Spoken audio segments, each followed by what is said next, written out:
Welcome all. Today's our topic is hyperthreading. What is hyperthreading? The answer is hyperthreading is a process by which a CPU divides up its physical codes into virtual codes that are treated as if they are actually physical codes by the operating system. അതായത് നമുക്കൊരു C P Yun കിട്ടിയിട്ടുള്ള physical കോറിനെ virtual കോഴ്സായിട്ട് treat ചെയ്യും ആര് O S. അപ്പോൾ O എസിന് feel ചെയ്യുക virtual കോഴ്സും physical കോറിനെ പോലെയാണ്. ഫോർ എക്സാമ്പിൾ, ഒരു സിംഗിൾ കോർ പ്രോസസ് ആണെങ്കിൽ അത് 2 കോറായിട്ട് ആക്ട് ചെയ്യും. അപ്പോൾ as far as operating system is concerned, ഈ ഒരു സിംഗിൾ കോറിനെ 2 ഫിസിക്കൽ കോർ പോലെ ഫീൽ ചെയ്യും. അത്ര എഫിഷ്യൻ്റ് ആയിട്ട് വർക്ക് ചെയ്യാൻ കഴിയും. ഇതെങ്ങനെയാണ് സാധിക്കുന്നത്? അതാണ് ക്വസ്റ്റ്യൻ. ഹൈപ്പർ ത്രെഡിംഗ് എന്നുള്ള വാക്ക് 2002 ശേഷം, അതായത് പെൻറ്റിയം പ്രോയിലേക്ക് വന്നതാണ്. പെൻറ്റിയം പ്രോക്ക് ശേഷം വന്നതാണ് ആക്ച്വലി. അപ്പോൾ ഇന്ന് ഞങ്ങൾ ഉപയോഗിക്കുന്ന മിക്ക പ്രോസസ്സറിലും i3 ആയാലും i7 ആയാലും ഒക്കെ എന്തുണ്ട്? ഹൈപ്പർ ത്രെഡിംഗ് പ്രോസസ്സ് ഉണ്ട്. അപ്പോൾ it is introduced in 2002 in Intel Pentium 4 and Xeon processors. Hyper threading അത് ഇന്റൽ ടെക്നോളജിയാണ്.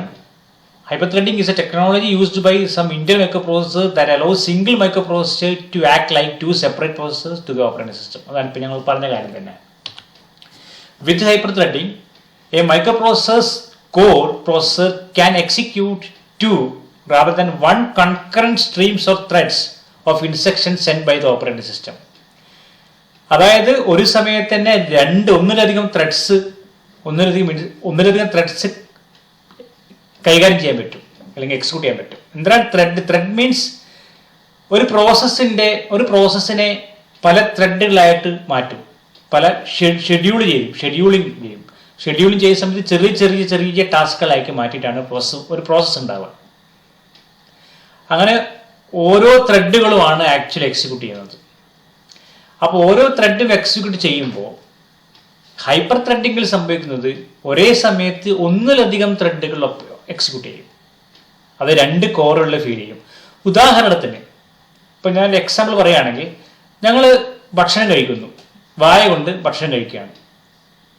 ഓക്കെ, അപ്പോൾ ഒരു വായാണുള്ളത്, ഒരു കൈയാണുള്ളത് അല്ലേ. നമ്മൾ കൈ കൊണ്ട് ഭക്ഷണം എടുക്കുന്നു, വായിലേക്ക് ഇടുന്നു. അപ്പോൾ അതൊരു സാധാരണ പ്രോസസ്സാണ്. എനിക്ക് ഇതിൻ്റെ സ്പീഡൊന്ന് കൂട്ടണമെങ്കിൽ ഞാൻ എന്ത് ചെയ്യും? ഞാൻ 2 വായ ഉപയോഗിക്കുകയാണ്. എനിക്ക് 2 വായ ഉണ്ടെന്ന് ഇമാജിൻ ചെയ്യാം. അപ്പോൾ ഞാൻ എന്ത് ചെയ്യും? 2 വായിലേക്കും ഭക്ഷണം കുത്തിക്കയറ്റും അല്ലേ. 2 വായ കൊണ്ടും ചവച്ചരക്ക് കഴിക്കും. അപ്പോൾ കൂടുതൽ ഭക്ഷണം എനിക്ക് കഴിക്കാൻ കഴിയും. എൻ്റെ ലക്ഷ്യം കൂടുതൽ ഭക്ഷണം കഴിക്കുക എന്നുള്ളതാണ്. ഓക്കെ, ഇപ്പോൾ 2 വായ ഉപയോഗിച്ച ഭക്ഷണം കഴിക്കും. ഇത് ഹൈപ്പർ ത്രെഡിങ് അല്ല, ഇത് മൾട്ടി കോർ ആണ്. മൾട്ടി കോർ 2 പ്രോസസ്സർ വർക്ക് ചെയ്യാണ്, അല്ല 2 പ്രോസസ്സർ വർക്ക് ചെയ്യാണ് അവിടെ. പക്ഷെ ഹൈപ്പർ ത്രെഡിംഗ് എന്ന് വെച്ചാൽ ഒരു വായേ ഉള്ളൂ. പിന്നെ എങ്ങനെ അത് എഫക്റ്റീവായിട്ട് ഡബിളാക്കി മാറ്റാൻ കഴിയുമെന്ന് ചോദിച്ചാൽ, ഒരു വായ കൊണ്ട് ഞാൻ ഭക്ഷണം കഴിച്ച് ചവച്ചിറക്കി അടുത്ത ഭക്ഷണം എടുത്ത് വായിലേക്ക് കൊണ്ടുപോകുന്ന സമയമില്ലേ, ആ സമയം അവിടെ വേസ്റ്റാണ്. വായ വെറുതെ ഇരിക്കുക. അപ്പം ഞാനെന്ത് ചെയ്യുമറിയോ? ഒരു ഭക്ഷണം എടുത്ത് വായിലിട്ട് കഴിഞ്ഞിട്ട് അപ്പോൾ തന്നെ അടുത്ത ഭക്ഷണം എടുത്ത് വായിലെടുത്ത് കൊണ്ടുവച്ച് 2 കൈ ഉപയോഗിച്ച് ഭക്ഷണം അടുത്ത് വായിലെടുത്ത് കൊണ്ടുവച്ച് ഒന്ന് കുത്തിക്കയറ്റി അടുത്ത് കുത്തിക്കയറ്റി, ഒന്ന് കയറ്റി അടുത്ത് കയറ്റി, അങ്ങനെ തട്ടി വിടുക. അപ്പോൾ വായക്ക് നിർത്താൻ സമയമില്ല, അടിച്ചും വിടല. മനസ്സിലായില്ലേ? അപ്പോൾ ഒരു ഗ്യാപ്പും ഇല്ലാതെ, പ്രോസസ്സറിന് യാതൊരു ഗ്യാപ്പും ഇല്ലാതെ കണ്ടിന്യൂസ് ആയിട്ട് എക്സിക്യൂട്ട് ചെയ്തുകൊണ്ടേയിരിക്കും. അപ്പോൾ എന്താ ഫീലിംഗ് ഉണ്ടാവുക? നേരത്തെ 2 വായ ഉപയോഗിച്ച് തിന്നും അതേ അത്ര തന്നെ ഭക്ഷണം ഒരേ വായ ഉപയോഗിച്ചിട്ട് 2 കൈയും കൊണ്ട് സ്പീഡ് കുത്തിക്കയറ്റി തിന്നും.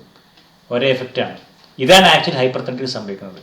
Having 2 streams of execution units to work on allows more work to be done by the processor during each clock cycle.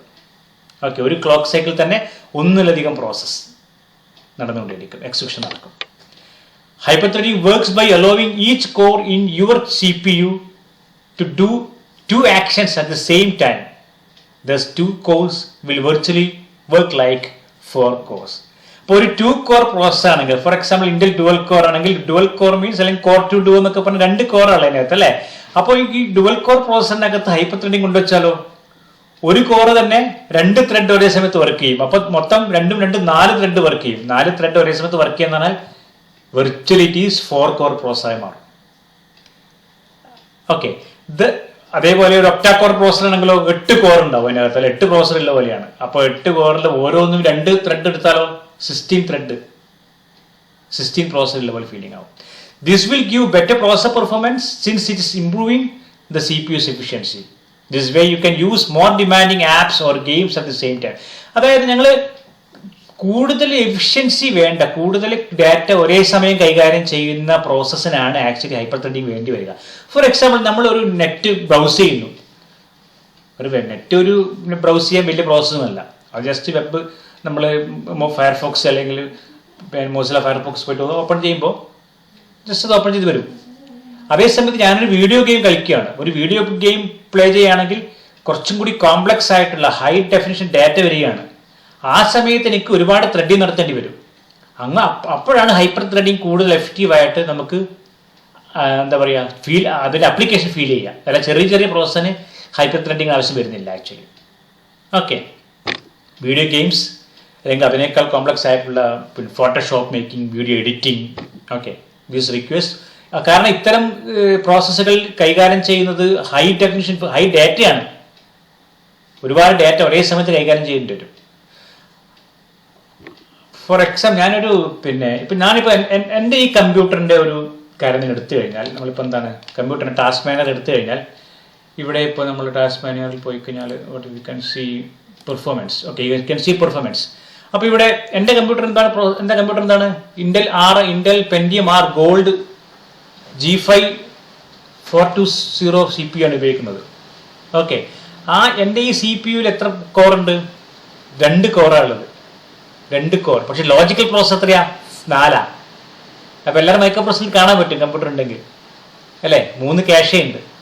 കണ്ടേ, ക്യാഷ് മെമ്മറിക്ക് ഇവിടെ കാണാൻ പറ്റും. ഇപ്പോൾ 2 കോറുണ്ടെങ്കിലും ലോജിക്കൽ പ്രോസസ് 4 അപ്പോൾ എന്തായി? ഹൈപ്പർ ത്രെഡിങ് ഉണ്ടെന്ന് അർത്ഥം. 4 ഡബിൾ ത്രെഡിങ് ആണ് നടക്കുന്നത്. എത്ര ത്രെഡ് ഉണ്ട് നോക്കുക? 165 പ്രോസസ്സ് ഉണ്ട് ഇപ്പം നടന്നുകൊണ്ടിരിക്കുക എൻ്റെ കമ്പ്യൂട്ടറിൽ. അപ്പം നമ്മൾ ഈ പ്രോസസ്സ് എന്ന് പറയുമ്പോൾ, ഇപ്പം ഞാനിപ്പോൾ പവർ പോയിന്റ് ഓപ്പൺ ചെയ്തിട്ടുണ്ട്, ഈ സ്ക്രീൻ റെക്കോർഡിംഗ് ഓപ്പൺ ചെയ്തിട്ടുണ്ട്, ചെറിയ ചെറിയ കാര്യങ്ങൾ അവിടെ ഇവിടെ ഓപ്പൺ ചെയ്തിട്ടുണ്ട്. ഈ ഓരോ ഓപ്പൺ ചെയ്ത് ഓരോ പ്രോസസ്സല്ല, ഒന്ന് ഓപ്പൺ ചെയ്യുമ്പോൾ തന്നെ ഒരുപാട് പ്രോസസ്സ് നടക്കുന്നുണ്ട്. മൈക്ക് വർക്ക് ചെയ്യുന്നുണ്ട്, വീഡിയോ വർക്ക് ചെയ്യുന്നുണ്ട്, അങ്ങനെ ഒരുപാട് കാര്യങ്ങൾ വർക്ക് ചെയ്യുന്നുണ്ട്. ഒരു സിംഗിൾ ആപ്പിൽ തന്നെ ഒരുപാട് പ്രോസസ്സ് ഉണ്ടാവും. ആ ഓരോ പ്രോസസ്സിലും ഒരുപാട് ത്രെഡുകൾ ഉണ്ടാവും. അതുകൊണ്ടാണ് ഇവിടെ 165 പ്രോസസ്സും 1623 ത്രെഡുകളും കാണിക്കുന്നത്. Okay, you can see things like this practically. ഇനി ചെറിയൊരു വീഡിയോ കാണിക്കാം, അത് വളരെ ക്ലിയർ ആയിട്ട് നമുക്കത് കാണാൻ കഴിയും, ഒരു ആനിമേഷൻ. അപ്പോൾ ഇതിൽ ഹൈപ്പർ ത്രെഡിങ് എന്താണെന്നുള്ളത് വളരെ കൃത്യമായിട്ട് പറയുന്നുണ്ട്. ഓക്കെ, ഇപ്പോൾ ഹൈപ്പർ ത്രെഡിങ് ഇത് കാണുന്നു, ഇന്റൽ ആണ് കൊണ്ടുവന്നത് CPU-ന്റെ പെർഫോമൻസ് കൂട്ടാൻ വേണ്ടി. ഇതൊരു സിംഗിൾ ത്രെഡിങ് ഇൻപുട്ട് ഔട്ട്പുട്ട് അല്ലേ. ഒരു പ്രോസസർ ത്രെഡ് ഉണ്ട്. മൾട്ടി കോർ ആണെങ്കിൽ 2 ത്രെഡ് ഔട്ട്പുട്ട് കിട്ടും, 2 ത്രെഡിന്റെ ഫീൽ കിട്ടും. ആർക്ക്? മൾട്ടി കോർ പ്രോസസ് ആണെങ്കിൽ. ദിസ് ഇസ് മൾട്ടി ത്രെഡിങ് എന്ന് പറയും. Okay, multi threading use multi core processor. പക്ഷേ എന്താ പറയുക, ഹൈപ്പർ ത്രെഡിങ് ആണെങ്കിൽ ആക്ച്വലി എന്താണ് സംഭവിക്കുക എന്നുള്ളത് കാണിച്ചു തരാം. ഈ വീഡിയോയിൽ കാണാൻ പറ്റും നമുക്ക്. ഹൈപ്പർ ത്രെഡിങ് സംഭവിക്കും എന്താ? ഇത് മൾട്ടി കോറാണ്. സിംഗിൾ കോർ തന്നെ ഞാൻ 2 ത്രെഡിങ് ആണ് വരുന്നത്. ഓക്കെ, CPU ഒരു 2 ഫിസിക്കൽ മെമ്മറി ഉള്ളൂ, പക്ഷെ 2 കോറുള്ള ഫീൽ ചെയ്യും. ഒറ്റ കോറേ ഉള്ളൂ ആക്ച്വലി. അപ്പൊ 2 ത്രെഡിങ്, ഞാൻ 2 കൈ കൊണ്ടും വായിൽ കുത്തിക്കിട്ടാണ്. 2 ത്രെഡിങ് ഉപയോഗിച്ചിട്ട് എന്ത് സംഭവിക്കും? അവിടെ ഔട്ട്പുട്ട് അതേപടി കിട്ടും. അപ്പൊ ഈ മൾട്ടി ത്രെഡിങ്ങും മൾട്ടി കോറും ഹൈപ്പർ ത്രെഡിങ്ങും വ്യത്യാസമുണ്ട്. ഓക്കെ, അപ്പൊ നേരെ മറിച്ച് ഇപ്പൊ ഡുവൽ കോറിൽ മൾട്ടി കോർ വെച്ച് കഴിഞ്ഞാൽ എന്ത് സംഭവിക്കും അറിയോ? ഹൈപ്പർ ത്രെഡിങ് വെച്ചാൽ 4 കിട്ടും. ഓരോ കോറിലും 2 കിട്ടും. ഓക്കെ, അപ്പോൾ with hyper threading the operating system will recognise each physical core as 2 virtual or logical core. ഈ ലോജിക്കൽ കോർ എന്ന് വെച്ചാൽ നമ്മൾ ലോജിക്കൽ അഡ്രസ്സിങ്ങിൽ പറഞ്ഞതുപോലെ നമുക്ക് ലോജിക്കലായിട്ട് ഫീൽ ചെയ്യുന്ന എന്താണ്, അത് ഡബിൾ ആണ് ഇവിടെ. ഓക്കെ, ഇതാണ് ആക്ച്വലി മൾട്ടി കോർ പ്രോസസ്സിംഗ്. അപ്പോൾ ഈ ഓപ്പറേറ്റിംഗ് സിസ്റ്റം കാണുമ്പോൾ അവിടെ 4 കോറുള്ള പോലെ ഒരു ഫീലിംഗ് ആണ് ഓപ്പറേറ്റിംഗ് സിസ്റ്റത്തിന് ഉണ്ടാകുക. അപ്പോൾ ഹൈപ്പർ ത്രെഡിങ് ആക്ച്വലി ഫിസിക്കൽ കോറിനെ ഡബിൾ ചെയ്യുന്നില്ല. It only doubles the virtual core. Virtual core means what the operating system feels. Operating system എങ്ങനെയാണ് ഫീൽ ചെയ്യുന്നതിന്. The operating system will schedule or share the workload between them. ഓക്കെ, അപ്പോൾ ഇത്രയും കാര്യങ്ങളാണ് ഇപ്പോൾ ഈ വീഡിയോയിൽ വളരെ ക്ലിയർ ആയിട്ട് ഹൈപ്പർ ത്രെഡിങ്. നിങ്ങൾ യൂട്യൂബിൽ അടിച്ചു നോക്കി വീഡിയോ കാണാൻ പറ്റും. പവർ സെറ്റ് വീഡിയോസിൻ്റെയാണ്. അപ്പോൾ നമ്പർ ഓഫ് ഇൻസ്ട്രക്ഷൻസ് കൂടും. Hyper threading increase the amount of independent instructions in the pipeline. അപ്പോൾ ഈ വീഡിയോയിലൂടെ, ഈ ആനിമേഷനിലൂടെ എന്താണ് ഹൈപ്പർ ത്രെഡിങ് വളരെ കൃത്യമായിട്ട് മനസ്സിലായെന്ന് തോന്നുന്നു. അപ്പോൾ ഞങ്ങൾക്ക് ഇവിടെ നിർത്താം. ഓക്കെ, അപ്പോൾ ഇതിൻ്റെ ആപ്ലിക്കേഷനും കാര്യങ്ങളും അഡ്വാൻറ്റേജൊക്കെ ഞാൻ പറഞ്ഞു കഴിഞ്ഞാൽ വീഡിയോ ഗെയിം കളിക്കുന്ന സമയത്ത് ഹൈപ്പർ ത്രെഡിങ് കൂടുതൽ ഉപയോഗിക്കാം. അപ്പോൾ ഇതിന് ഹൈപ്പർ ത്രെഡിനെ കുറിച്ചിട്ട് എന്തെങ്കിലും സംശയമോ അങ്ങനെ എന്തെങ്കിലും ഉണ്ടെങ്കിൽ you can ask me at any time. Email ചെയ്യാം, അല്ലെങ്കിൽ ഈ വീഡിയോ നിങ്ങൾക്ക് കമൻറ്റ് ചെയ്യാം. I can answer answers if I can. Okay, thank you all.